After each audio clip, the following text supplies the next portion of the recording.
fascinating, recently exposés that have been emerging from about the harshness of life in Gaza. People getting their stories out through various channels here. From what we can tell, are the people in the Gaza Strip, you mentioned all the years this has been going on, perpetual conflict, they're getting disillusioned with their, largely corrupt leadership. How do we explain the quiet that we've experienced this last year from Hamas? I have direct contact with some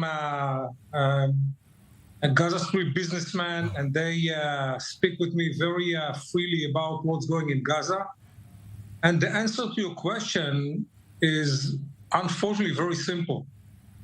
Hamas control Gaza by very brutal way. And if you try to raise your hand and try to raise your voice, they will very easily come and kill you or take your family and make sure that you will not raise your hand and you will not raise your voice. And that's the way to control the people of Gaza. So unfortunately, in places like that, like Gaza Strip, like Iran, like Lebanon, as long as the strongest military player, such as Hamas, Hezbollah, or the Iranian Revolutionary Guards, are controlling the population, we will not be able to see any regime change bottom up. Yeah, it's been a ruthless rule by Hamas all these years.